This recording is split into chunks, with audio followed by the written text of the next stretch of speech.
Hey peeps, how y'all doing? Alright, so tonight we have quite a few different things we're going to talk about. AMD,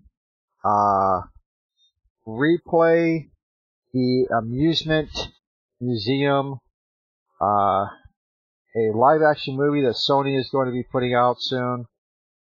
And we're going to talk about two different programs that work within Elite Dangerous to make the game just a little bit easier for you. And it's also kind of cool. I actually jumped on the bandwagon that Murder had started, so. I didn't start it. Well, I seen you with it, so you started it with me. I found it from another guy. Who found it from another guy? Who found it from another guy? Oh, Jesus, monkeys. Alright, so we're going to start off with the AMD Ryzen. AMD has put out a small video about the AMD Ryzen Threadripper and the AMD Ryzen 3 and their updates as of, I believe, a few days ago. So, I do have a screen set up for that. Imagine that shit. Actually, almost prepared for this kind of stuff. Yeah, and it's gonna get better, peeps. It's gonna get better. I'm gonna do better with this. With Murder helping me, with Searchy helping me. You know, these two are great people who are helping me out, making this show even better. If it wasn't for having these other ideas in here, I don't think this would be going in the direction that we really all wanted this show to go. But the show is going in the right direction, if you ask me. Hey, now, don't be ruining my reputation as an asshole. Hey, look.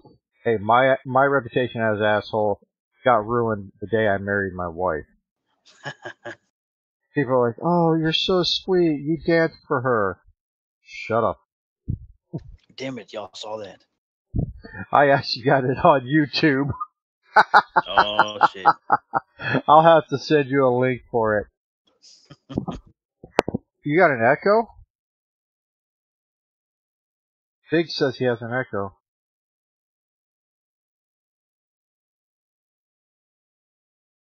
I don't hear it on stream. I don't hear no echo. He's probably got two channels open. Get a Q-tip, Biggs.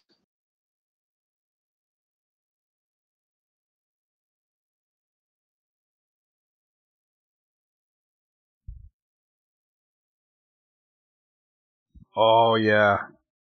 Glitches of the god.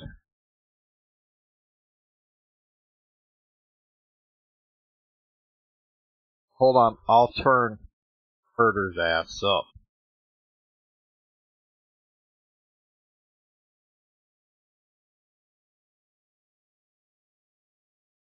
There, I got him up to 125%. Woohoo! That should do him up just right. If the energy drink I'm drinking wasn't enough. There's an echo whenever I talk.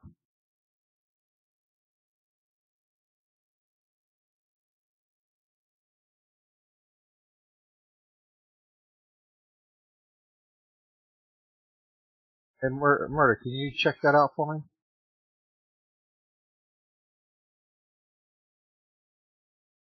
Don't worry about it. Damn it, I'm trying to put a quality show here. Yeah, I don't hear an echo when you talk. Alright, cool. Biggs has probably got two windows open. Reload, Biggs.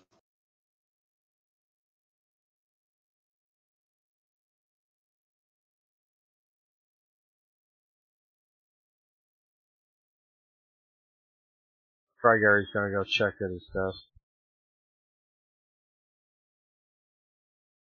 Alright, so anyway, we're gonna set up here for this short video. It's not too long, I don't believe. I think it's like a few minutes.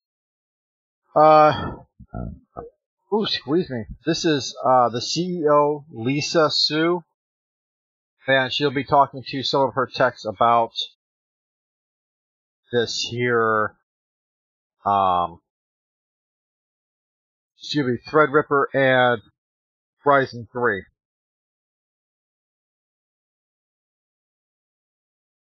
Hi Lisa, I know it's been an incredibly busy year already of rolling out new products, but you and I are here today in the AMD Austin Engineering Lab. Do you have any additional product updates for us? You know, JT, it's been a great year for AMD and our products. We started with Ryzen 7, then Ryzen 5, then the Radeon RX 500 series, then the EPYC launch and the Radeon Vega Frontier Edition.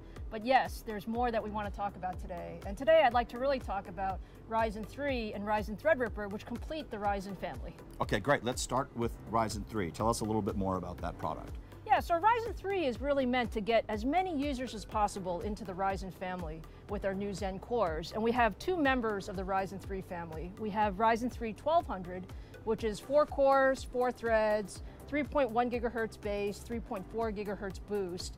And then we have the Ryzen 3 1300X, which is also 4 cores and 4 threads, but it has a 3.5 gigahertz base and a 3.7 gigahertz boost. We're really excited about Ryzen 3. You will see both of these parts on shelf on July 27th. Okay, that's Ryzen 3. Let's talk about Ryzen Threadripper. What more can you tell us? You know, we are so excited about Ryzen Threadripper. You know, when we really thought about the Threadripper family of products, it was really, how could we get the highest end desktop processor to as many people as possible? The Ryzen Threadripper 1920X is our 12-core, 24-thread product. And 1920X will have a 3.5 gigahertz base and a 4 gigahertz boost. And then the high-end 1950X will be 16 cores and 32 threads with a 3.4 gigahertz base and a 4 gigahertz boost. So just incredible performance for the high-end desktop market. Outstanding. And I know we have Robert Halleck here with us today, so can we take a look next at some of the performance? Well, yes, absolutely. What we want to show today with Robert is the very, very first competitive demos with Ryzen Threadripper. I have something I think very exciting for people who are into 3D rendering. We have Cinebench R15 set up. First on the right, the Core i9 7900X, 10 core and 20 thread, versus the Ryzen Threadripper 1920X with 12 cores and 24 threads. So we're going to put 12 core versus 10 core side by side and see what happens. And we're going to launch them both at the same time here and let the ray tracing work run through. Very fast on a processor of this caliber. And as it wraps up, users will see that the Threadripper chip is definitely more powerful. And we turned in a score of over 2400 for Threadripper, the 12-core model, and just over 2100 for the Core i9. That's fantastic, Robert. The 1920X looks great, but let's see what the 1950X will do. I think that's the one people are really excited about, the 16-core highest-end model, and we just kicked off that run. And as it winds to a close here, we will see that it should turn in a score of around 3000. And yes, just over 3000. That's fantastic. Thank you, Robert. Of course. How about pricing? Can you tell us about pricing for Ryzen Threadripper? You know, JT, we're extremely excited about Ryzen Threadripper, and we want to make sure that as many users as possible get to experience the performance of Threadripper. So I'm really happy to share today that the Threadripper 1920X, our 12-core device, will actually retail for $799, and our high-end Ryzen Threadripper 1950X, the 16-core device, will retail for $999. Excellent. We had said Ryzen Threadripper would be a summer launch, Lisa. How is availability looking? I'm really happy to say that we are absolutely on track for our Ryzen Threadripper launch. Both of these devices will be on shelf in early August, and you'll hear a lot more about this at SIGGRAPH about both Ryzen Threadripper as well as our entire Vega family. So again, I want to take a moment and thank all of our fans. It's really been great, and we look forward to hearing a lot more from you.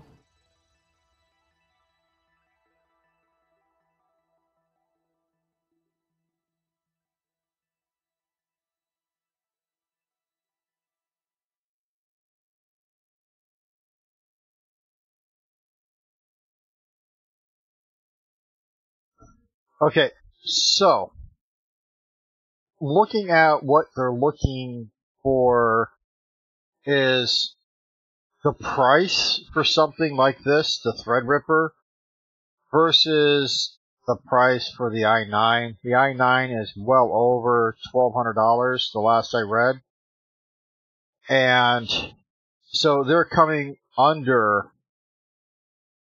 by, let's call it $800. And just over 12, so we'll just call that 1,200. That's still $400. I think that's substantial with the product that you're receiving. Now, they didn't talk about the TDP. They didn't go into any of the specifics of what you need to do when you do get this, what type of cooler. They didn't give through all that. They just are there to show you this is what we can do with it. I really think that this particular product will, I'm not going to say revolutionize, but it's going to put a mark in the history books of how far of a leap we went within just a few years.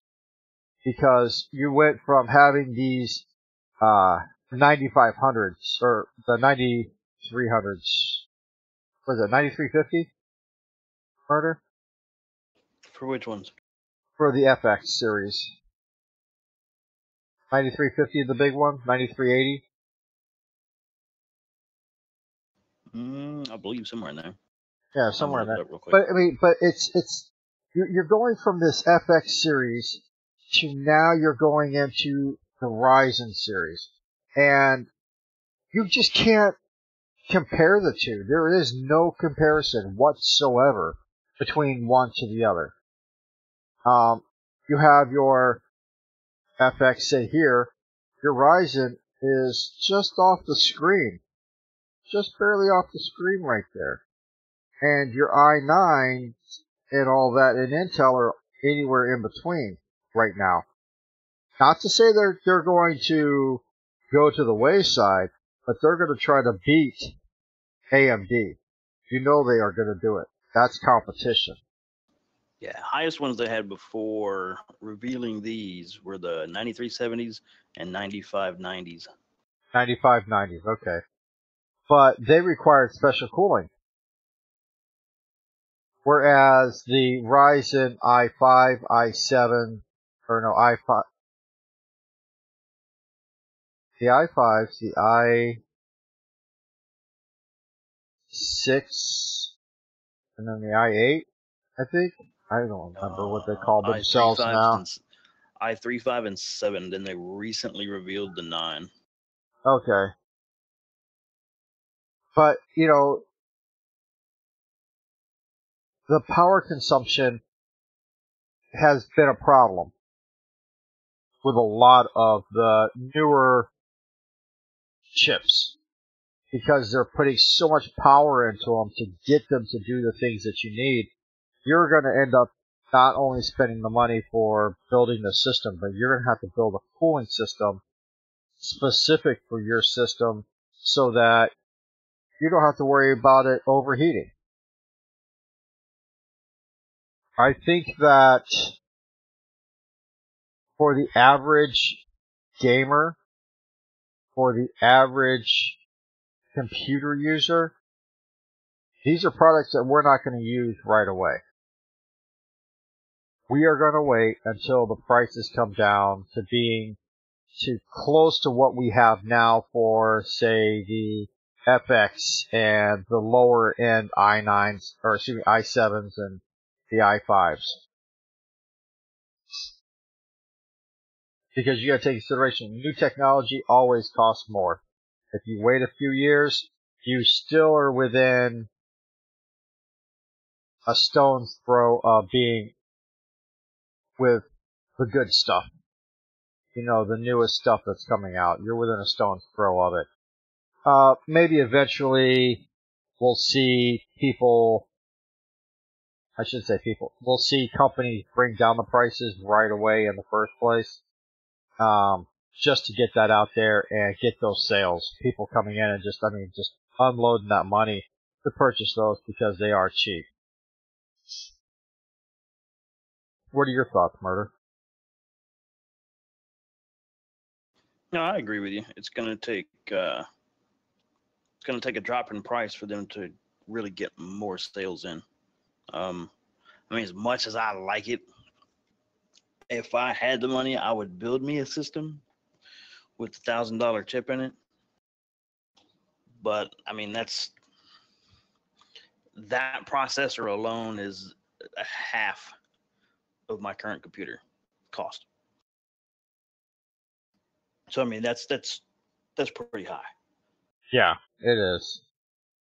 Now, the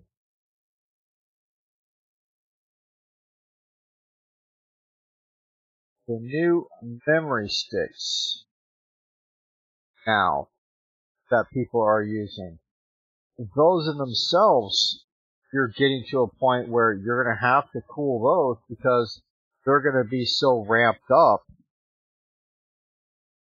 You know, just a normal heat sink isn't going to help it.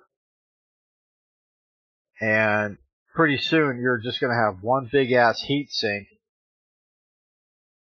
for your whole computer because of all the heat it's going to be pushing. We'll eventually just be building computers inside mini fridges. Yeah. The quantum computers. You've seen that they keep them at just below absolute 0 Kelvin, which is colder than space. That's just ridiculous. And all it does is compute. It solves problems. That's it. You give it a problem, it solves it. And the more complex, the little bit longer it takes, the more heat it generates, but because it generates so much heat, it doesn't really have time, or I should say, because it's so cold, the heat that they do generate doesn't even go anywhere. It's like all of a sudden cold again. It's just bam, stop dead in its tracks. That's what we're going to end up having to do. Blocks of dry ice. But, you know, I chose this particular subject only because as somebody who really likes to see technology advance, I would really like to see them do it so that the average computer builder and average gamer can afford it and not cut their throats to do it. Yeah, I mean, most people aren't. The average gamer, all right, which mainly is teenagers and very young adults. So they either just have a job to pay their own bills and they've just got their own place, or they still live at mom and dad's, and mom and dad's building a computer for them. They're not going to be able to afford $1,000 processor. And then you got people like me, you know, 3 kids, and I ain't gonna be able to afford $1,000 processor. Nope. Unless Me neither. Graham wins the lottery. Yeah, if I win the lottery, look, I already talked to you about this. You know, we're going to go get us a studio. We'll get ourselves situated with some brand new computers. We'll have cameras everywhere where people can watch us build the computers as we build them on Twitch. That'd be cool. Now, when it comes to the AMD Ryzen Threadripper and the Ryzen 3,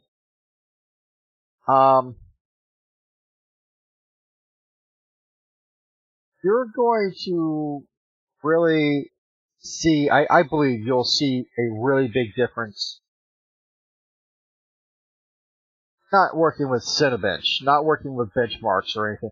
We're talking everyday use of your computer. You're going to see a big difference. If you're rendering a video, you're going to see a big difference with that CPU. and then you couple that with a very nice GPU, Yeah. there won't be anything you can't do with that particular setup. Does anybody have any questions about the Ryzen 3 or the Ryzen Threadripper?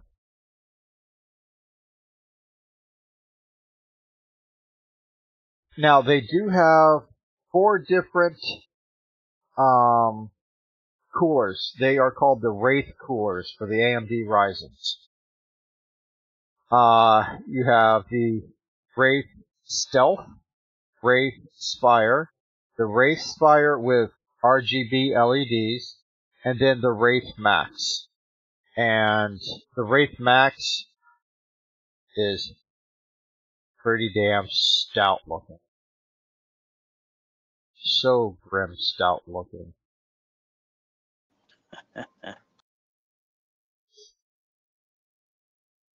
But yeah, the sockets are AM4, if anybody doesn't know already, and which requires a new motherboard.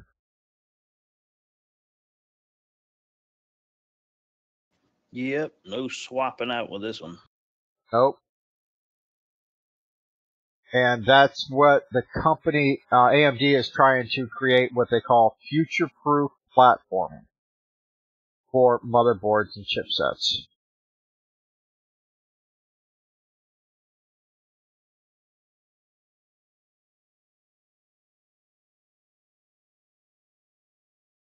And since its release, Ryzen has released enough updates for BIOS and for the chipset alone. It has made a very big difference in how it performs now versus how it performed when they released it.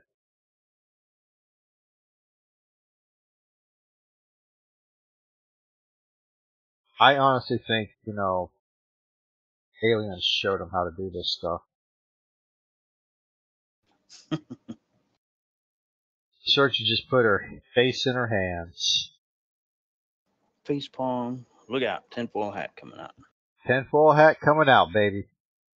I need to get one. I need to get one made so I can put it on every time I say that. I'm gonna make a tinfoil hat. So nobody has any questions?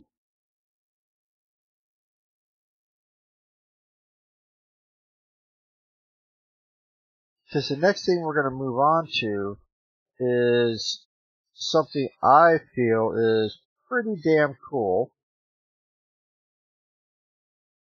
And it's gaming related, but it's dated gaming related. Well, I had one little thing to kind of bring up before Yeah, we move on. go ahead. Go ahead. Have you seen any pictures of the Threadripper processor and the socket it goes into on the board? It goes into the AM4 processor. And the AM4 socket, but I'm saying, have you seen any pictures of it? Actually, the only thing I've ever seen of it are just what they show in the video.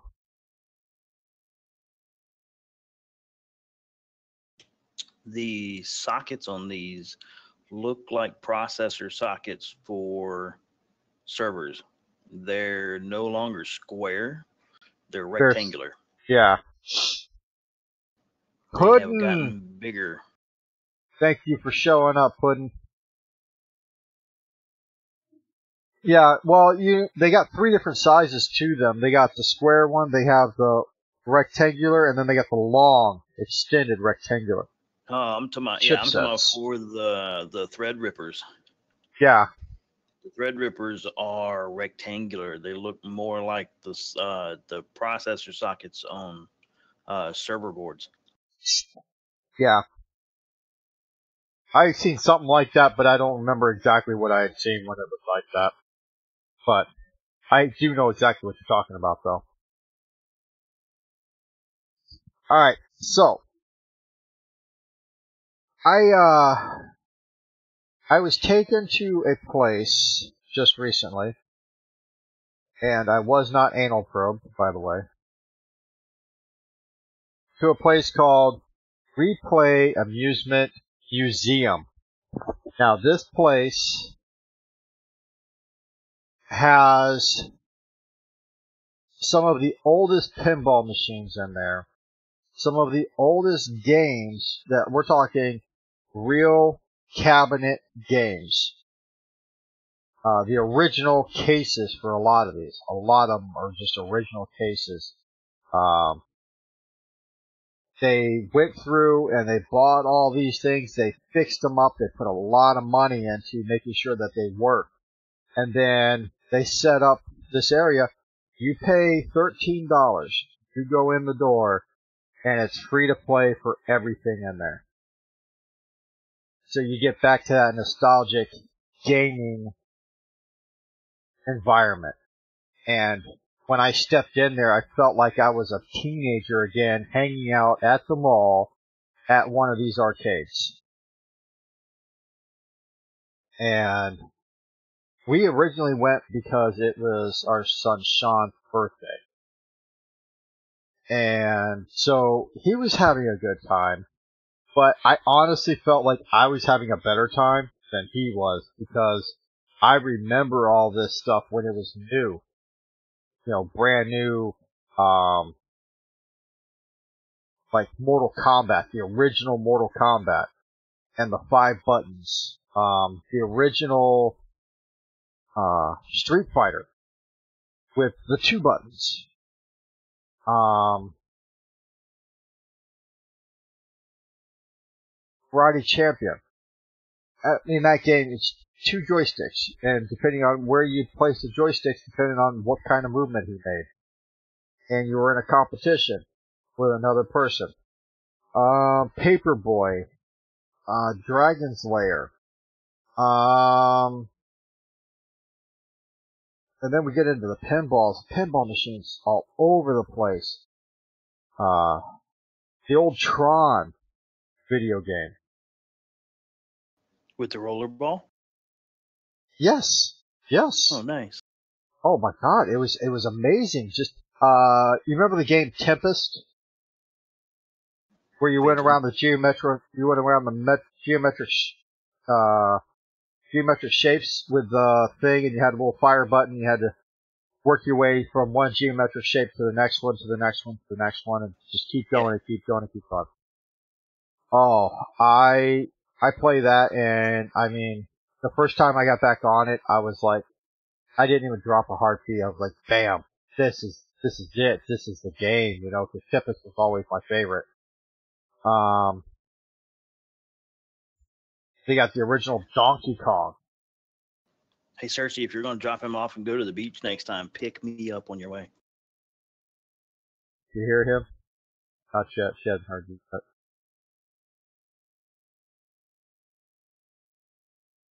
They can babysit both of us. Yeah, they can. I mean, I had a awesome time there. Granted, there were a lot of people there, and I had to take medication so that I wouldn't flip out. But there are kids in there, younger kids. I mean, we're talking kids that are anywhere from the age of 7 to, I'm going to say 20, who are playing these games, and they're getting a kick out of these games. And they think that they're so simplistic, but they're having a hard time playing them.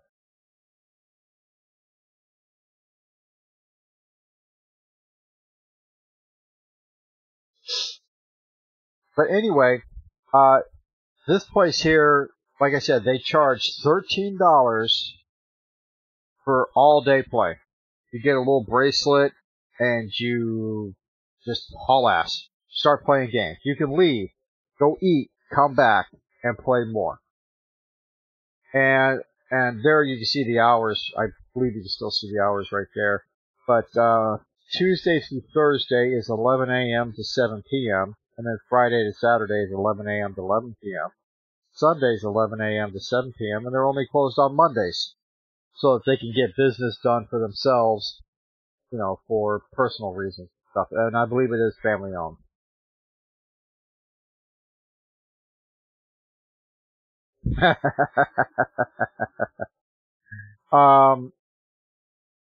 It's It is an amazing place, and you could actually set up and pay for the year and just go all year long. Oh, nice. Like you just pay one price and just Yeah, go whenever? yeah. Wow. It's a year membership, and I'll go over to the membership page. It's $249 for a year. You also get all the games are free to play. You get 10% off of all their merchandise. They'll give you a free Replays Amusement Museum T-shirt, and you get your little card that goes with it. So you figure $249. I got to recalculate it, so I'm not doing damn math. Good. I mean, that's 5 months. If you were to pay monthly in 5 months, you'd have paid for a year. Yeah, it's $20 a month. $20.75 a month. Yeah, and if you were to do the 1-day pass, going 4 times would have paid more than the monthly price. Yeah. So if you live close, I'd say if you within a half hour, I'd drive a half hour to go there and pay the yearly pass. I mean, I used to go hang out with a few of the same friends. Almost every weekend, we'd go to the arcade and just blow way more than $13 in a day. Oh yeah, definitely. And there are some games in there that I don't know if you guys remember the old Riger, I believe is the name of how you pronounced it. Paperboy, 720 Skater, Spy Hunter. I mean, all these games, the nostalgia of these games was just amazing, and I really, really did enjoy it a lot. I'm just going to play the quick little video they got there for the...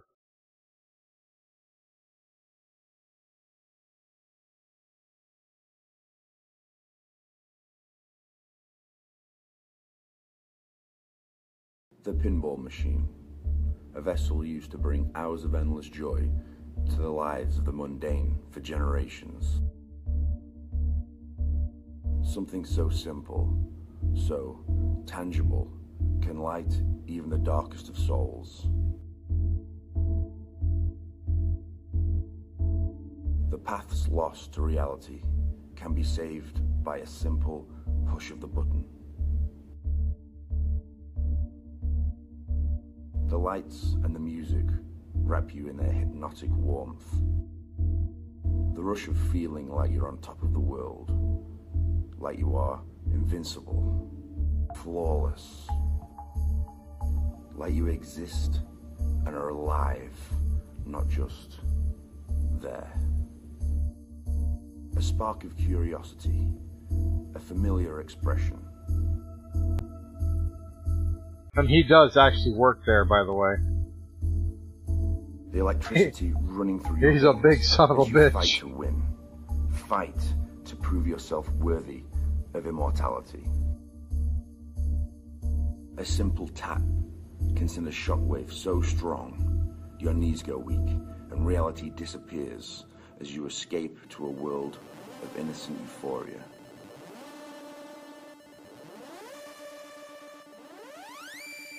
The pinball machine, a memory, a way of life, a timeless escape to a place where every man, woman, and child can lose themselves to their imagination. A reminder to everyone to take a step back and just push play.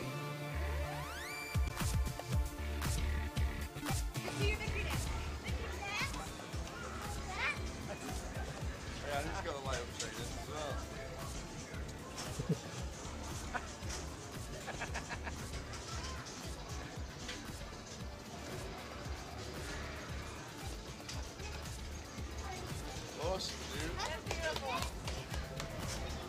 That was great. Thank you.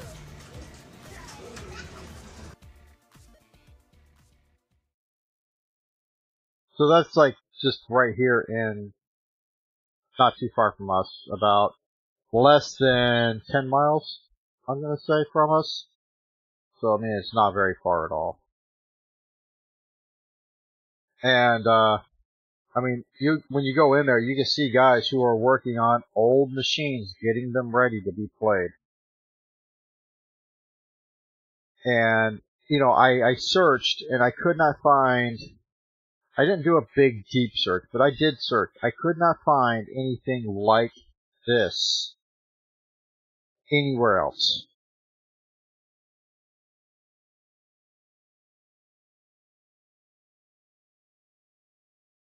I really think that this is something that Replay could put a few of these in each state and people will go to them.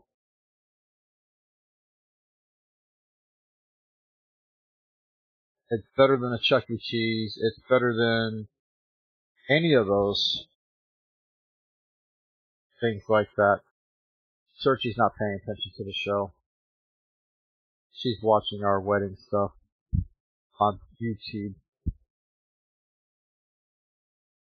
But anyway, this was something that I wanted to share with people. My son, we went and picked him up from the airport today. We came home, we dropped some stuff off, we went back out, we took him to Replay. He walks in the door, and the look on his face like, oh, this is okay. And then he got into playing a few of the games, and then he just lost it. He went straight for pinball, and he stayed on pinball. He jumped from this pinball machine to the next one, to the next one, to the next one. And he finally found one pinball machine had the old cards that turned over. When you would get a point, it would turn the card over. That's how old some of these machines are. So, I mean, it's nice. It really, really is nice. I enjoyed myself a lot. So, what are y'all's thoughts on these particular types of places?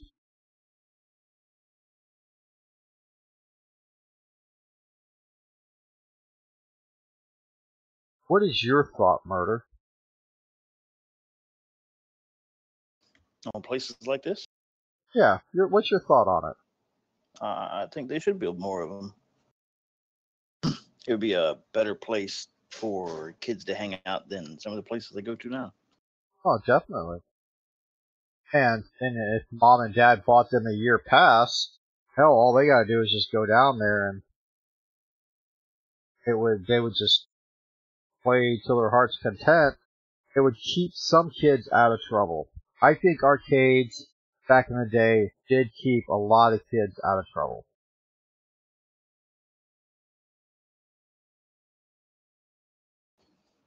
Kept us from doing stupid stuff most of the time. Oh yeah, definitely. And then we found girls. I was gonna say, because I know after I got done with the whole arcade phase, I did a lot of stupid stuff. Yep.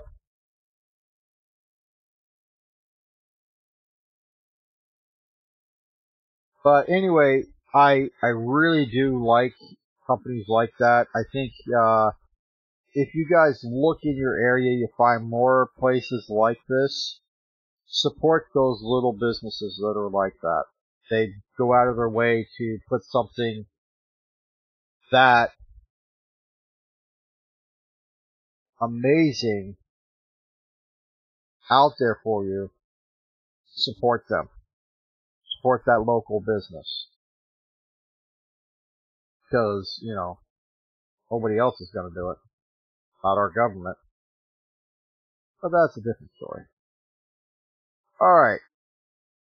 Now, the next thing we're going to talk about is, it has to do with an old television anime show that I used to watch on Saturday mornings.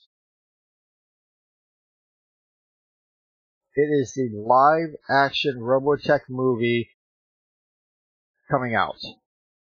It's, you know, It from Stephen King, the new movie, has the director Yeah, we're in old school night. That's it. Has their director has been chosen. Sony,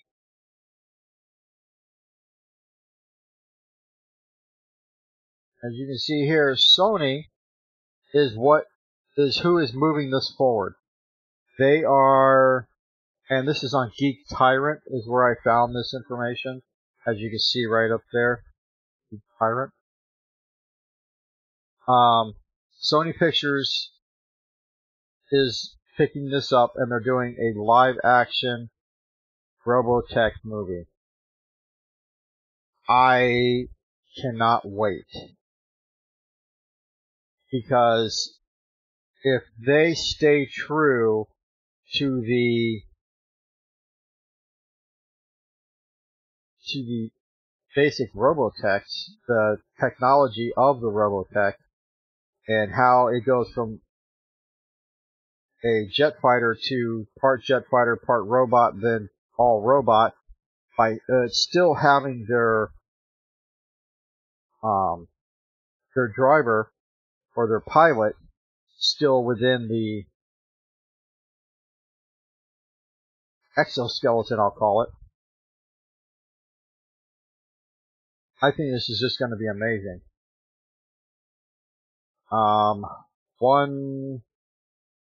One time they talked about doing this a long time ago. It never came to fruition, and I was devastated. Not as devastated as, I ran out of ice cream, devastated, but, I was devastated. I really can't wait for this. I talked to Murder just before the show, and Murder said he was not so much into anime. I wasn't so much into anime as much as I was into the damn robots. And I think when it came to watching it, he would be more into the robots, really wouldn't give too much of a rat's ass about the story itself.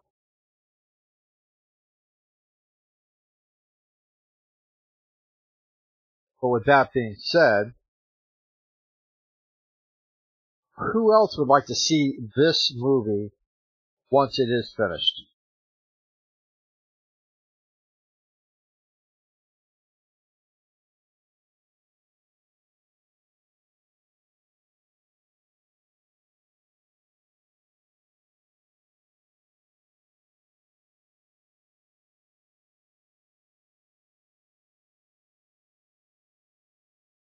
If they made a live action of her, you'd be all over it.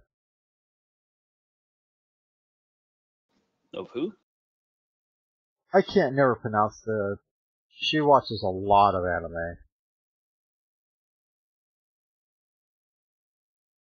Type in the name of whoever it is that girl is there. Yeah, that right there. Food jitsu.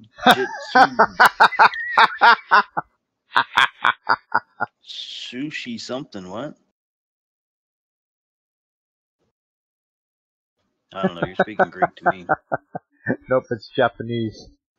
It's Greek Japanese. That's Greek Japanese. How do you pronounce that, sweetheart? Is that appropriate to say on stream, by the way? Yugi. Fuji Yugi is how she said it was. Sounds like a Chinese man sneezing. Yeah. Well, needless to say, that's her favorite. And I guarantee you, she would be the fangirl dressed up just like this girl, waiting in line with her camping chair to watch the live action. See, and a lot of the stuff I watched, like Star Blazers and Silverhawks, Thundercats, all of that was way before that.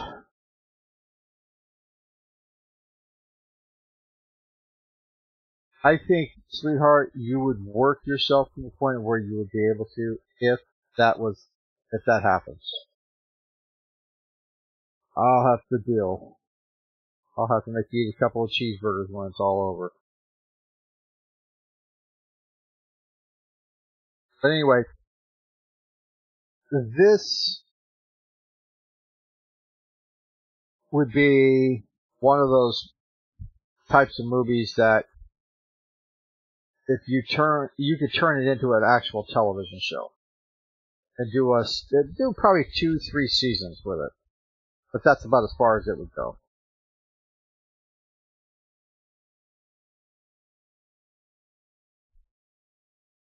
Anybody's thoughts? Biggs? Murder? No.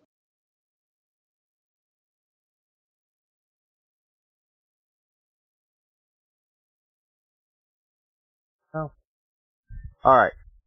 Well, on with the show. Now, in our next, we are going to talk about 2 different releases here of the voice command programs for Elite Dangerous and games like Elite Dangerous, Star Citizen, and things of the sort. There are 2 different kinds. There is voice attack, and then there is GAV-PI, G-A-V-P-I. Anyway, voice attack has a free trial that you can use.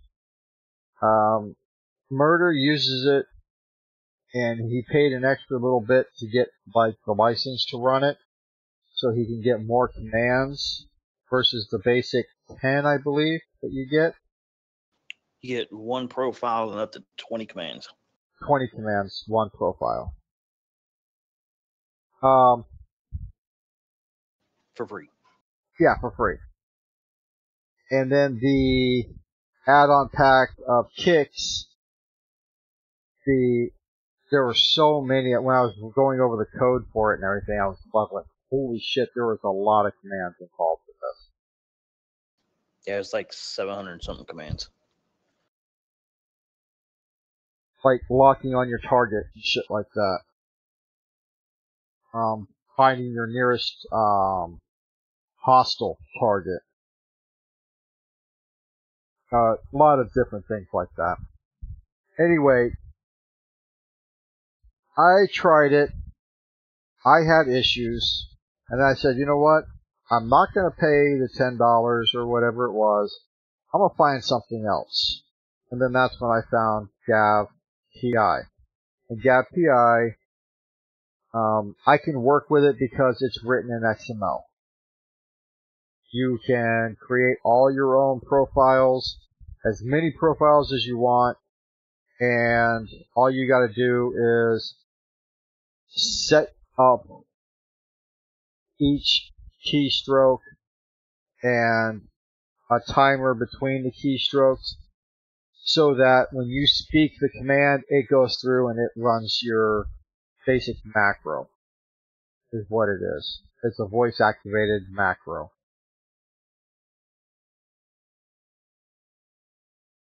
Now, Murder, I want you to go ahead and talk about the voice attack because you've used it, you know what it's like, and I don't. What do you want them to talk about it? I mean, it's Um, pretty straightforward. Yeah, it's straightforward, but I mean, like, you know, your experience with it. It works. It works. Look it, you heard it here first. Yeah. You have voice packs that you can upload to voice attack. So what it does is you speak a command and they're pre-programmed to act out certain functions for you, talk to you, speak to you, give you verbal feedback on a command you've told it to do, There's, I found a free voice pack to run on it. The Kicks 4. There's many others. I found one website's got like 20 different voice packs you can put on it. That you have to pay for. But they have, now the one I use, the Kicks 4, has a little over 700 commands. There's another one I was looking at. It costs $15. Has over 3,000 commands to it and responses to them. It will tell you information about the system you jump into. It already knows. Yeah, so I mean, that is something that somebody has put a lot of time into. A lot. They put a lot of man hours. You really do have to put a lot of man hours into that for Which it to. Which are totally different than woman hours. Yes, women hours are totally different because they say they'd be down in 5 minutes. They're still putting makeup on 2 hours later. So. Yeah, and like 20 woman hours of work probably took them like all day. Yeah. Or like a week. Searchy just shut our stream off.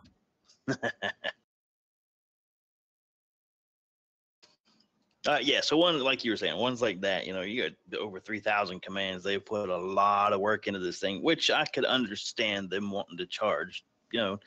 And some of their voice packs on that website are $10. So $10 to $15 for a voice pack. The most advanced one they have is the Astra voice pack that I was looking at. It's got over 3,000 commands. But yeah, like you said, they put in a lot of work, a lot of hours putting this thing together. They have actual people. Some of their other voice packs, they have a voice pack of William Shatner. So you have William Shatner in your ship talking to you as you're giving him commands. One of my favorite ones. Let me see if I can find it real quick.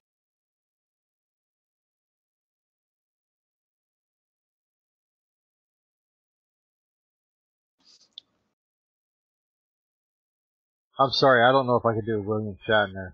His bad acting alone just really screwed shit up. Don't go in there. Yeah, I couldn't do it. Did you see what Searchy wrote to you? Twitter?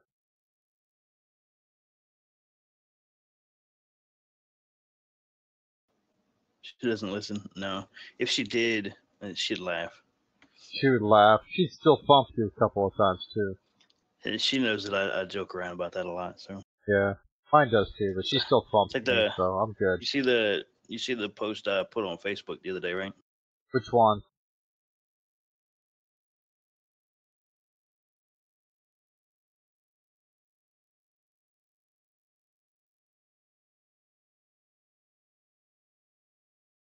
Oh, by the way, the meme or whatever you want to call it that it says scientists have just announced today that dolphins are second to man in intelligence. Yes. Levels. So yes. that pushes women down to third place.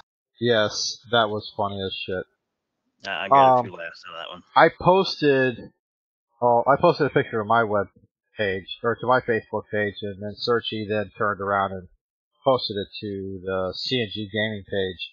But I was playing Star Trek The Next Generation pinball today, and I hit 535 million points, over 535 million points, and nailed 2 games out of it.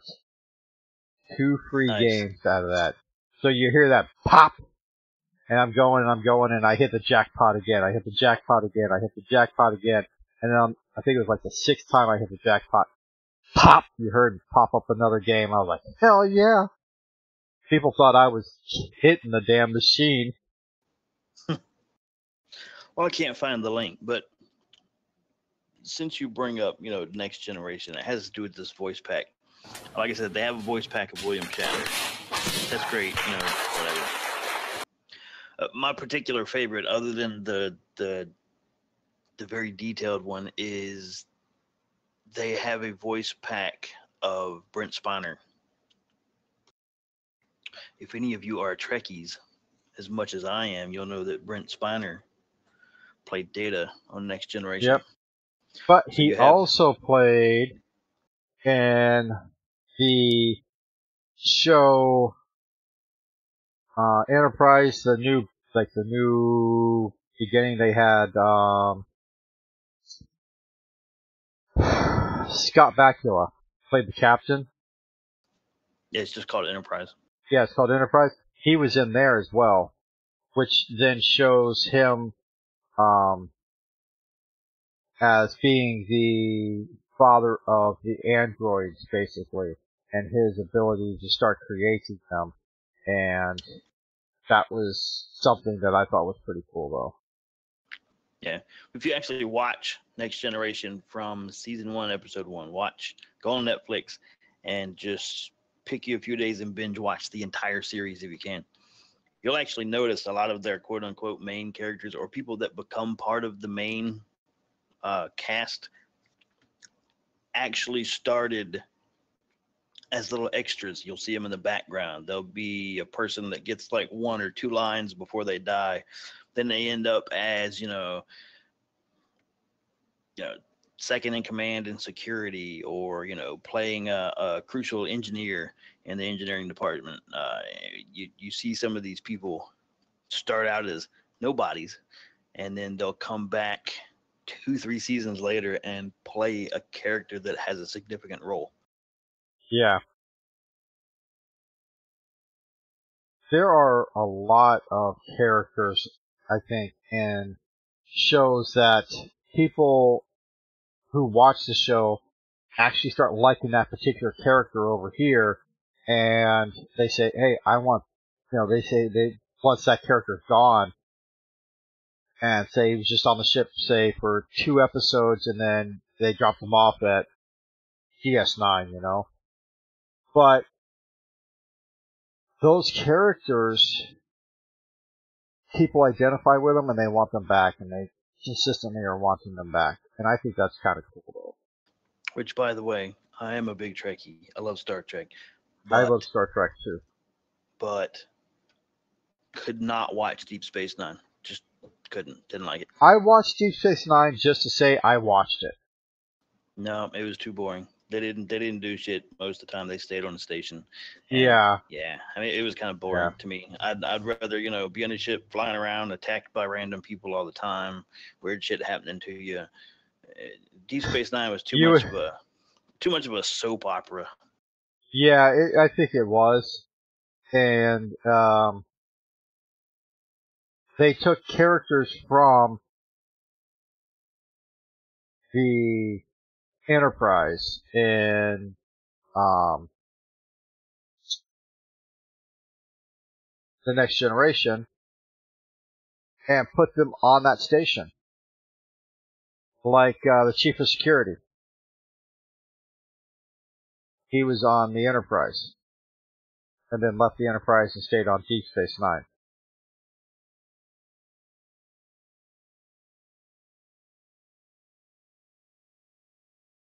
So, I mean, there's quite a bit going on.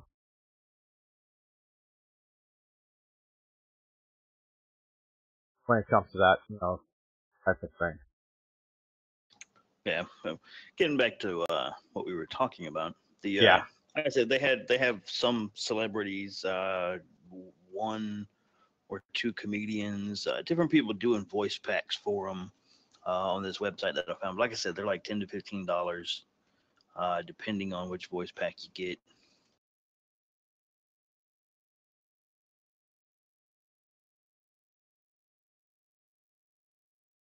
Yeah. Now, as far as like voice packs and things like that, that's the one thing that I have to say about this particular program. GAV-PI. It doesn't have a voice pack. It does use Anna from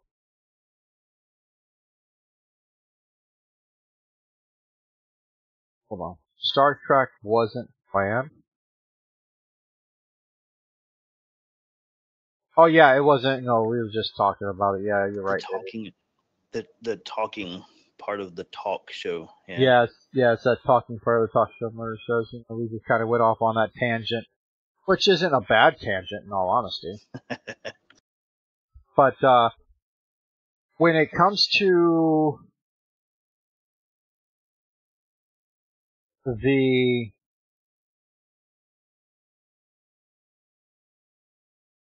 differences, the differences are one's written in XML, the other one's written in C# and Visual Basic.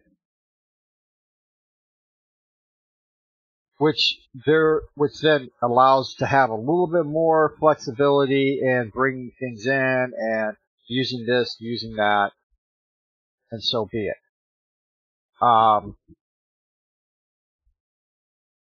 This one is more basic, more rudimentary when it comes to the use of it and how it performs. It performs perfectly fine as long as you program it properly. You give it time for it to click this button, to click this button, to click this button, and to click this button, and sequence. It will allow you to do what you need to. I used it for quite a few hours, and I have to say, the only problem I had was my own mistakes. That was it.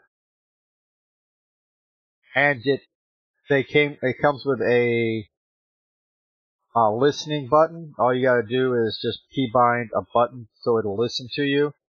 And then when you don't want it to listen to you, you just click that button again. You don't have to leave out or anything. You just stay in the game and click that button.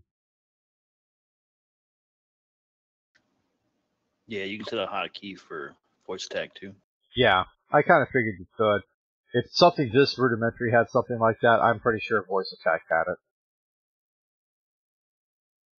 But this here is something you'll find on GitHub, and it takes a little bit to get used to learn how to use it, but once you get past that, it's pretty simple. Voice Attack, I had an issue. I didn't want to deal with it. It was late. I was cranky. And I said, to hell with it. I uninstalled it from my system and put this in place. Now, this doesn't even install into your system. It's just a file in your system, and you just take the executable application there, and it just builds itself, and then when it's done, it's wiped out of your RAM and done. So it's very, very basic, very rudimentary, but it does work. And like I said, you know, it's free to use. You can have as many profiles as you can design, and you can have as many commands inside of them as you want. And I think that's one of the things that I'm going to be working on is creating a profile that other individuals who use this program will be able just to load it up and run with it.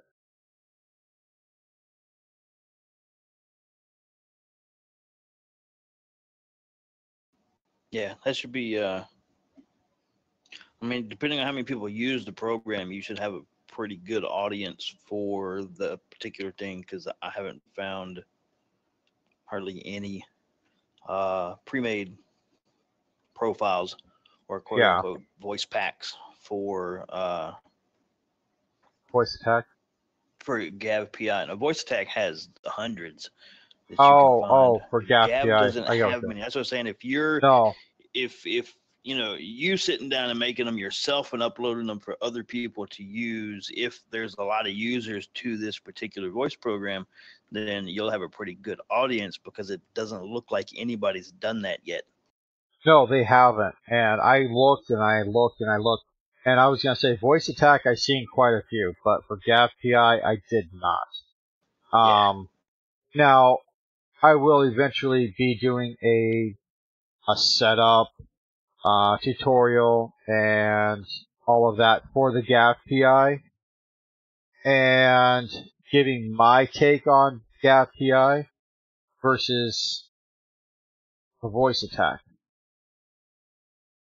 And that's something that I wanted to talk with Murder. He could go one way, I go the other way. We all talk about what this whole thing is going on. And we go from there and see what happens.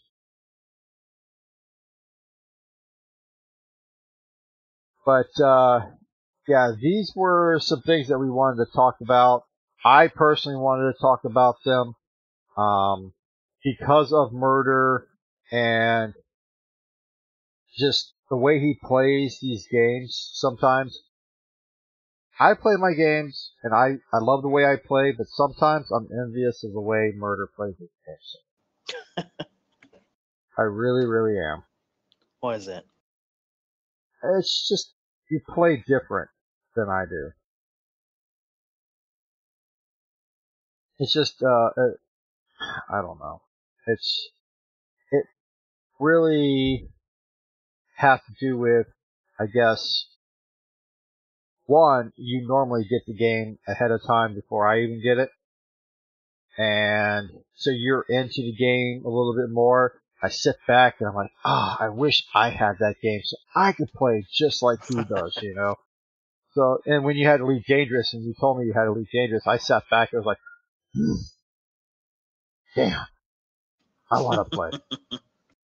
You know, and I would sit back and I'd watch you play, but I would sit back on my channel and watch you play. Because I didn't want you seeing me lurking you. Uh-oh. Truth out That's now. right. Truth is out. Don't need What tinfoil hat for happened? that truth. Yeah, I was gonna say it happens to all of us. I mean, I don't think it's Yeah. I wouldn't call it an envy thing. I mean, that's what Twitch is for, right? People go and Watch you're other curious people about play. a game. It's like, man, I've heard this game is good. That's how I decided to buy Elite Dangerous, honestly. And the guy that I watched before I bought it happened to catch it on sale. The guy that I was watching is the one that told me about voice attack and the voice packs you can get. We follow each other now. But I sat and watched him for days. You know, you got to make sure that it's not just, you watch somebody for 10 minutes and, oh, that looks cool, but you don't really get an in-depth view of everything that goes on, because then you may buy a $40 game and, an hour into playing it, decide, this kind of sucks. Yeah. Well, it's like Rhino that night when we were playing PUBG, and he really was liking our gameplay when we were running teams and squads that night. And he turned around and bought the game, and it wasn't too long after that my computer took a shit on me because it overheated. But since then, I have played a couple of games with him, and I'm going to tell you what, he's really good at the game. He really is. Yes, I mean, that's what Twitch is here for, right?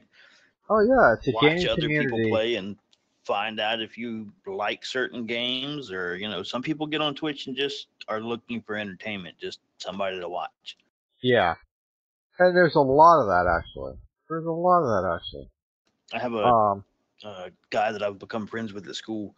He's told me he doesn't have cable TV, satellite, nothing. They don't pay for TV. I was like, well, what do you do? What do you watch, or what do you do to entertain yourself? If you're not playing games. He said, I honestly, I get on Twitch.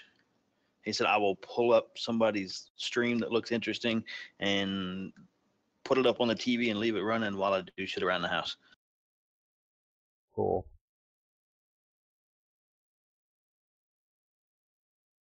So for some people, we are here to entertain. We when are you have entertainers. nothing to do.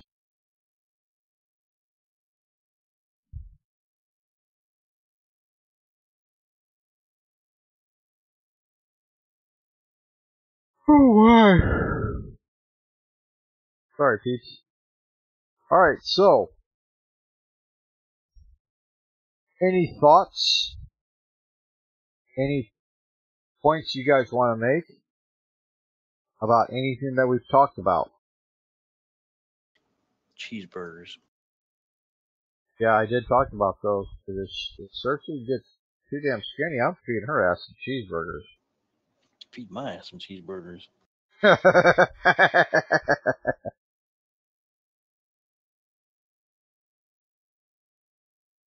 I'll eat them with her. I'm good for that. Oh, so am I. I usually go get those rodeo burgers from Burger King.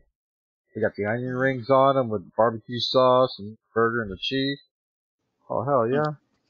Tell you what, last time we cooked out, my wife hand packed patties with crumbled up bacon and barbecue sauce mixed all into it before she hand packed them. Yep. Coming August 4th, peeps, we have an update, really big update, to Path of Exile. Ooh. Yeah, and they are redoing the difficulty levels. They're getting rid of Cruel and Merciless. They will be scaling the difficulties with the acts. They are adding 6 new acts to the game. So you will be ending up with 10 full acts to the game. And it's kind of damn cool. I mean, they're as far as grinding gear games goes, they have come a long way with Path of Exile. But Path of Exile is not for everybody. I personally like playing it. Searchy doesn't mind playing it. Murder, do you like to play it? Path of Exiles, I like playing it. I haven't played it in a while, but I like it. Yeah. Yeah, see, It's a free version of Diablo. Yeah, well, a lot of people feel that way, yes. But I'll tell you, the amount of in-depth that you can go to tweak your character is awesome. Because you have a talent tree that reminds me of the old World of Warcraft talent trees when they actually had talent trees instead of cookie cutter builds. Diablo runs cookie cutter builds, or what they call meta builds. And you see that I had air quotes when I said that, meta builds. And everybody jumps on those bandwagons for those meta builds. I'm just not a meta build type of guy. I want to figure out how to play the damn game myself, and I want to figure out what works best for me, what gear combinations work best for me, so that I enjoy the gameplay.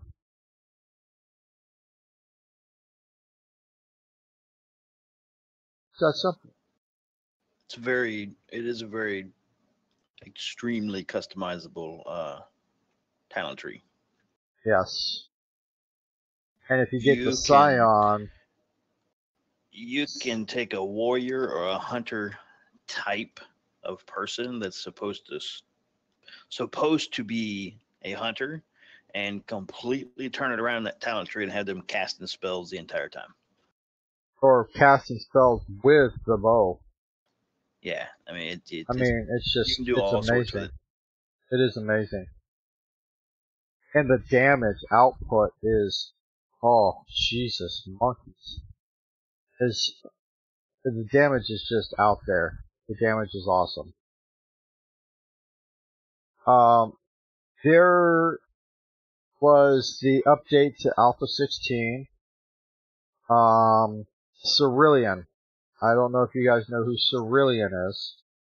He is a modder for 7 Days to Die. And I'm sure he does other mods for other things as well. He did a UI mod that gives you your health, your stam, your food, your water, any of your buffs that you have. It shows it on the screen. Has little tweaks to the UI here and there. He's been doing it for a long time, and it's actually something that I was going to talk to Murder about having him put it on his server. Which one is it? It's called, his name is Cerulean. I will send you a link Okay. to it.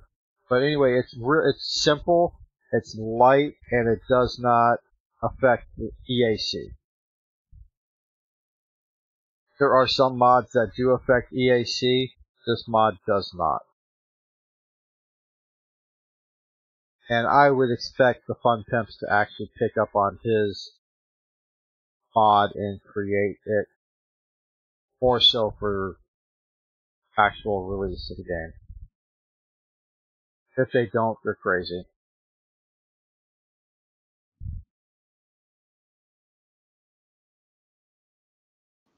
I had one last unexpected thing to bring up. If Cersei will let us stretch it another 5-10 minutes.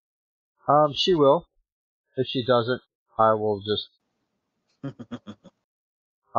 I'll take care of it. I'm gonna put a link in chat here for everybody to look at what I'm talking about. Look at her. She's put her headset on so she can hear what I said. So, ARK announced that it will officially come off of early access and into a full release in August. But shit. With that full release, the price will increase from $30 to $60. And there's been a lot of stink about the increase in the price. Yeah. A lot of people complaining. Some people in the article there, it talks about some people didn't want to buy the early release. They would rather have a completed game to buy and play. And they feel like they're getting ripped off because now they're having to pay twice what other people had to pay. Well, I want to say this now. I personally said that Wildcard Studio were nothing but a money-grubbing bunch of asshats. Back when they did the paid DLC while still in early access. That's in that article also, talking about how a lot of people were saying you shouldn't have released paid DLC before you finished the actual game. You know, you're releasing an expansion and you haven't even completely finished the game yet. The core game. Yeah. Mind you. Yeah, I mean the core game. And they should have stayed on it. The developers are trying to say that, you know, it is early access, and so as a reward of helping us develop this game during early access, you got it at a discounted price, which I kind of understand. You're getting an Scorched Earth game. But Scorched Earth was not at a discounted price. I'm talking about the game of ARK itself. Well, yeah, I DLC. got that. But you know, if they're gonna say in early access you get a discounted price, well, they should have done that for Scorched Earth as well. Scorched Earth is an expansion. It's an expansion that you have to have the core game to play anyway. Yeah, but they still should have done something about the price of that. I didn't buy it only simply because I didn't agree with what they said they were going to do. And then they said, oh, well, we'll have the game out by December. Well, December came and went, and what happened? Now they're saying they're going to release it.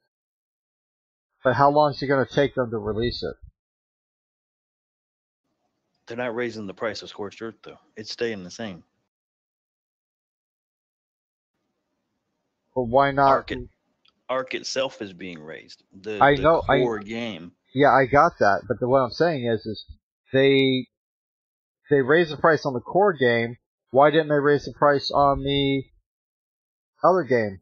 Or on the expansion? Because the expansion is just that. It is an expansion of the core game. And they said they gave everybody a discounted price on ARK. Well, when you say there's not ARK, as much.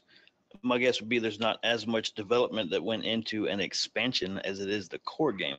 But like I said, you have to have the core game of ARK, to even play the expansion. This expansion just adds to what's already there. I mean, they just throw some files at you to add to your main folder, and charge you one price. Well, I mean, look at the everybody's size of these folders. The Oh yeah, size of these updates. the core game itself is very large. It is ridiculously large. That's how a lot of Ridiculously games are large. going nowadays. Only because of early access. You get a lot of these games that they put on disc. You got one disc for a game. You download it, and it takes up, say, 5 to 15 gigs. Whereas Arc takes up almost 100 gigs. I mean, not even disc games. Just look at World of Warcraft. It's huge. Yeah, and it doesn't take up that much. World of Warcraft takes up a lot of room. If you have every expansion for I World of do Warcraft, have every expansion. That's a rather large folder. Here, let me go to my folders for that. Hold on. Windows Explorer. But anyway, back to the article. Go ahead. The article is saying a lot of people are upset because they're doubling the price, and the developers' reason or excuse for it is that, well, it was an incentive. You get it cheaper. Of course, a lot of people are still upset even after that reasoning because they didn't tell anybody in the beginning, hey, this is only the price for early access. It's going to go up later. They didn't bother telling people that until a week ago. Yeah, that, hey, we're raising the price. And the reason we're raising the price is because of blah, blah, blah. So, and I understand raising the price. With that reasoning of it's early access, you got it cheaper because it wasn't complete. So my thing to the people who are upset that it's doubling, we weren't going to buy it till it was complete, and now they're doubling the price. Well, if you didn't want to play it till it was complete, go ahead and buy it in early access and just don't touch it. Don't download it. Just buy it. Then when it's finished, install it. You got it at the cheaper price, and it's going to install with the completed game. Buy it while it's on sale. Don't wait till it goes off sale.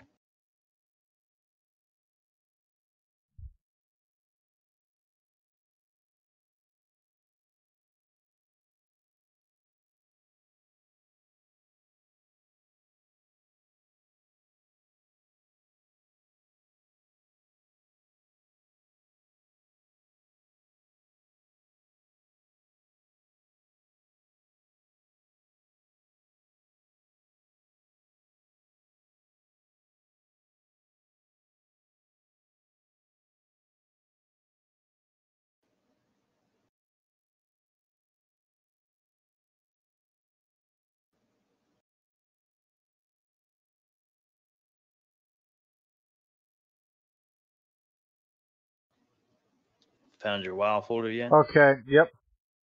Arc is 109 gigabytes. World of Warcraft, 50.4 gigabytes. For the downloader. Not for the downloader, for the game. Completely installed game. I had a bigger file folder than that when I deleted it. For what, World of Warcraft? Yeah, that's why I deleted it. It was 70-something gigs at the time. I got all the expansions. I have every expansion. And I have add-ons.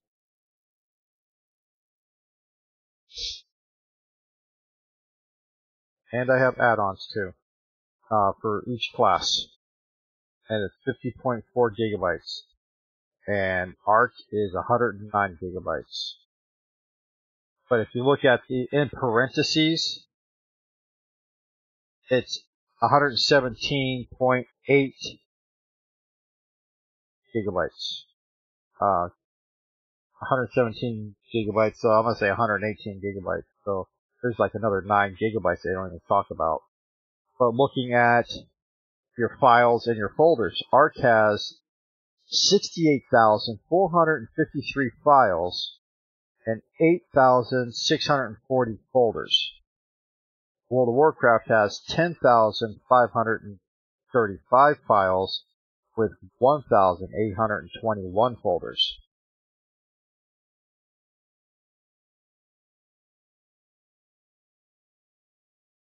And that's with the newest Legion update. Yeah. So back to what I was saying, games nowadays are getting very large.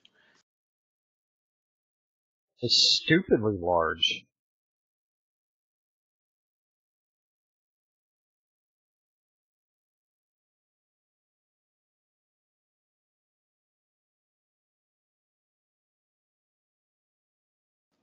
So yeah, a lot of people are upset because they're doubling the price of it, and they're complaining it's not fair. And then the article, it's got developers of other companies supporting their decision, saying they agree with it, and then they've got developers of other companies that are saying they don't agree with it and they don't think it's right.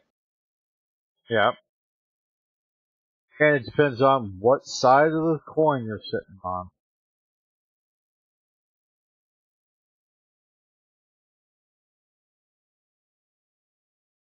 You have a rather large ARC folder for some reason. I've got all the downloads. I don't even own Scorched Earth. Yeah, even with Scorched Earth, I'm only sitting at 85.6. Let me make sure Scorched Earth isn't in a separate folder. Nope. Yeah, I'm only sitting at 85.6 gigs. That's weird. Pillars of Eternity did the same thing, but they reversed their decision, Kirksey said. Uh-huh. Yeah, so I mean, we've still got some time, a few weeks, a month tops. I don't think they've put an exact date on the release yet. They may change their mind. It depends on how much people bitch, how many people complain.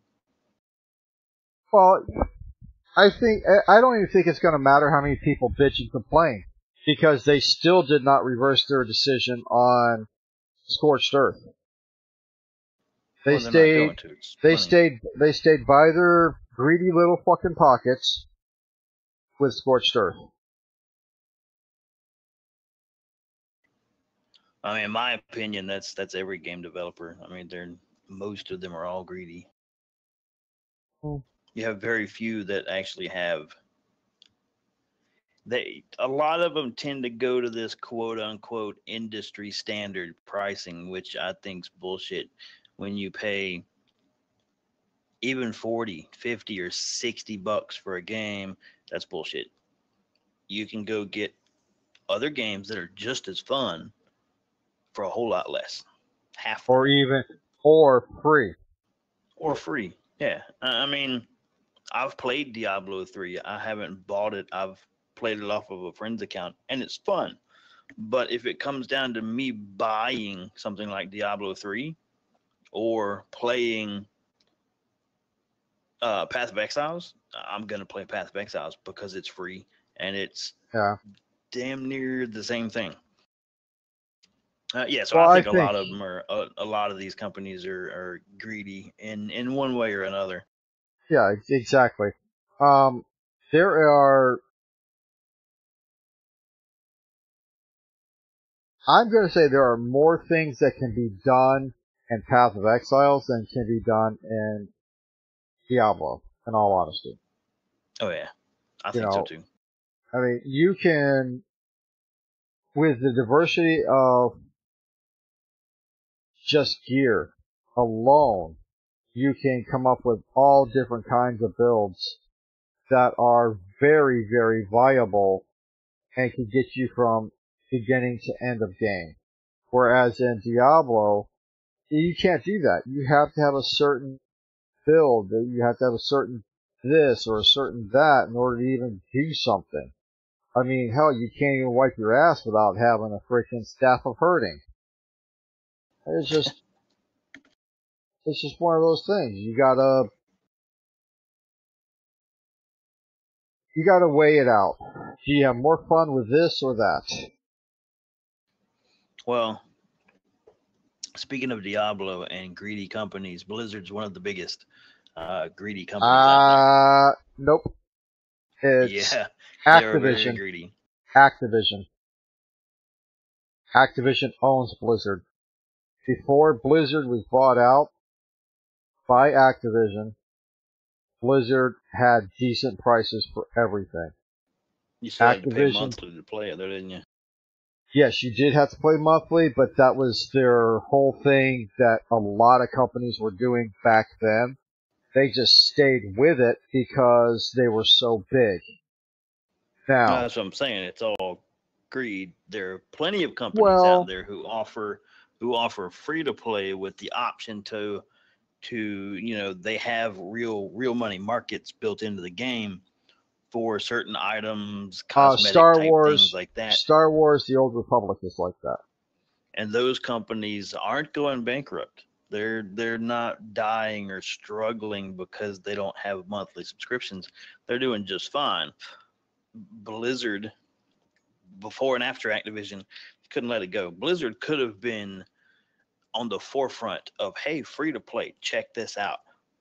Let's get more customers by offering this for free.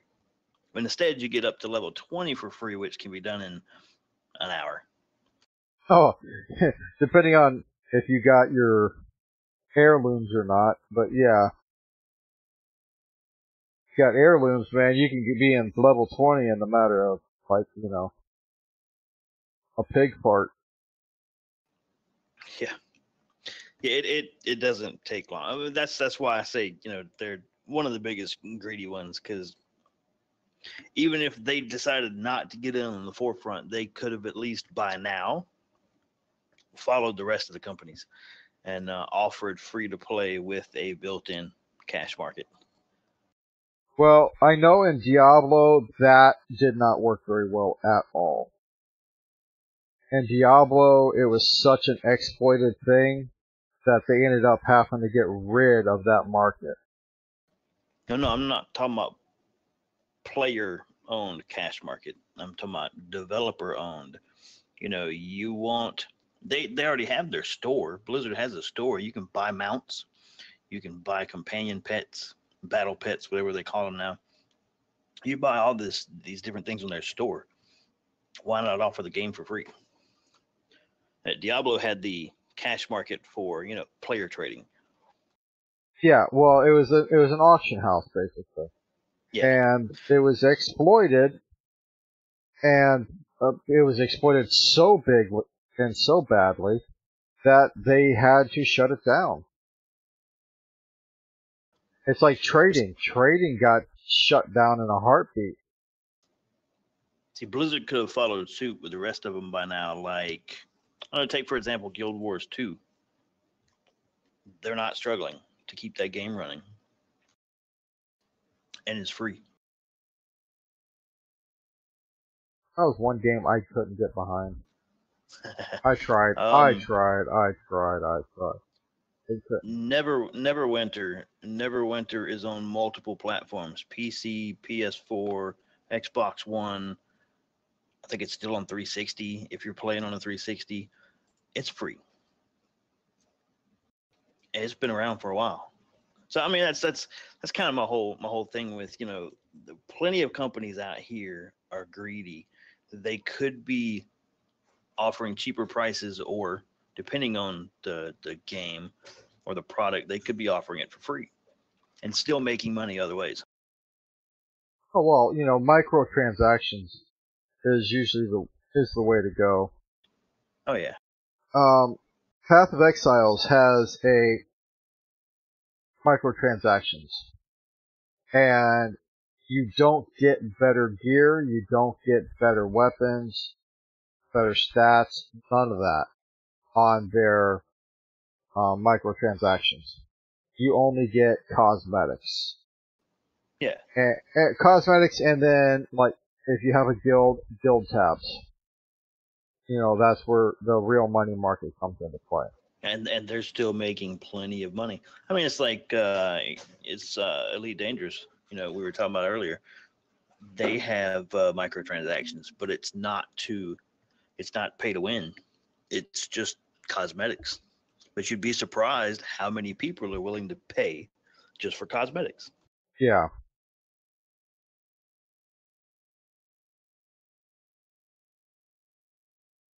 Yeah, Searchy brought up a point about Neverwinter, because she plays Neverwinter.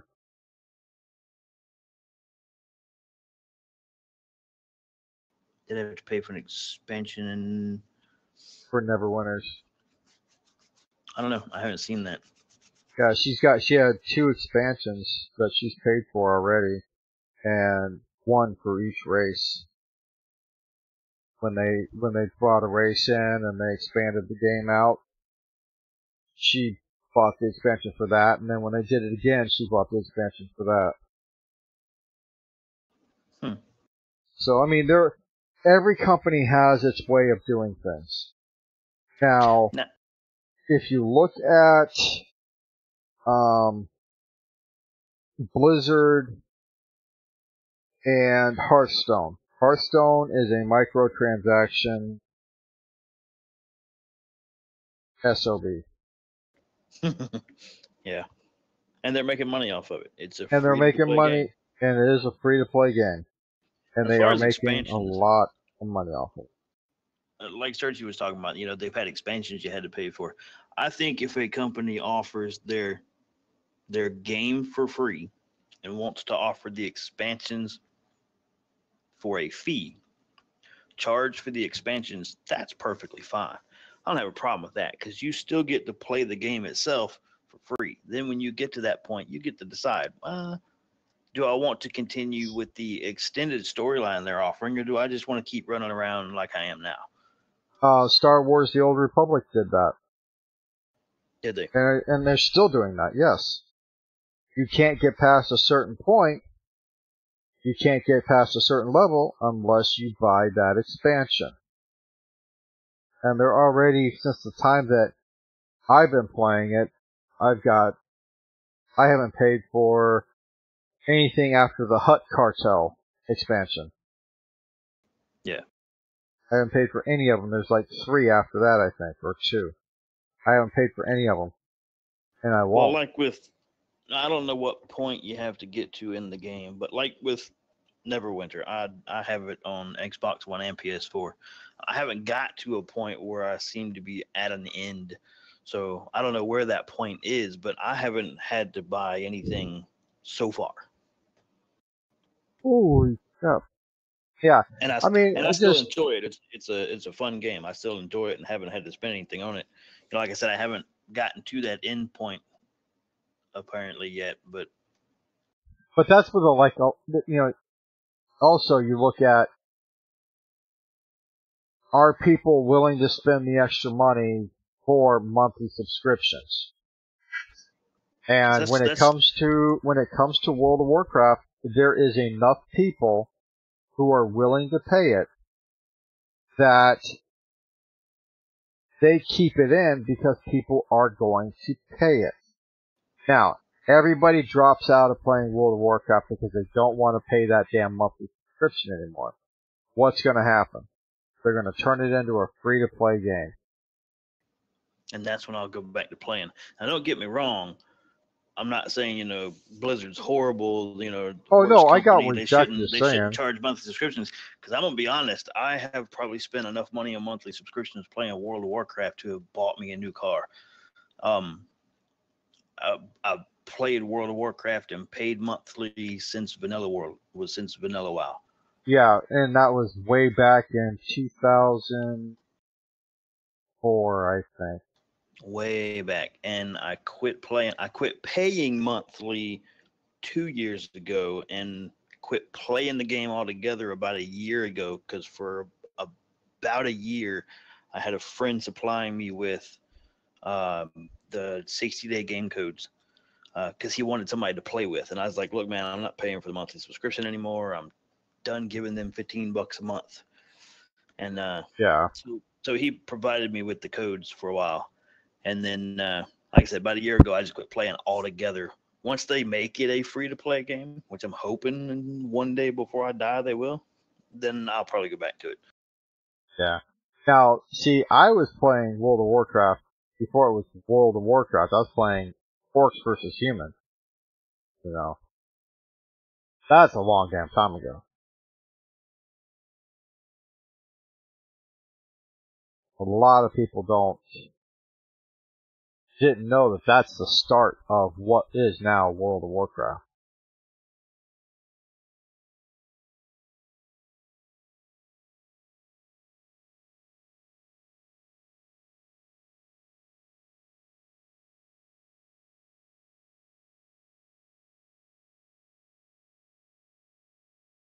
$1994.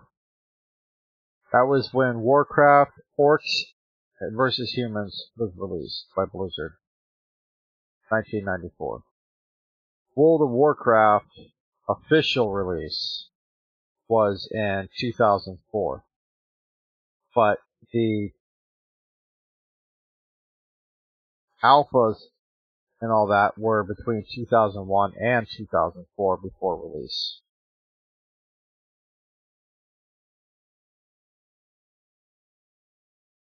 By 2010, they had 12 million subscribers and 1.3 petabytes of storage, and had 62% of the market for MMOs. And they averaged 16 million quests finished a day.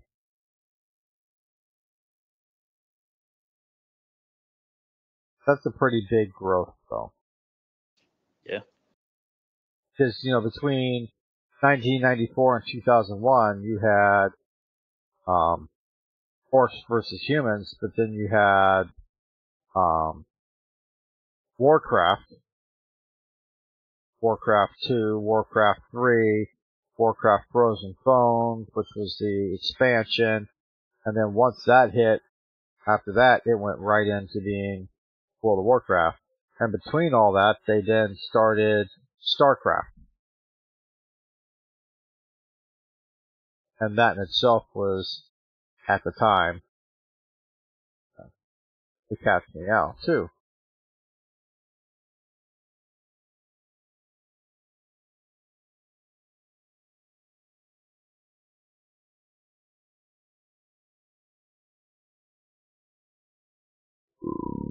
Ooh, squeeze me harder, I'll do it again.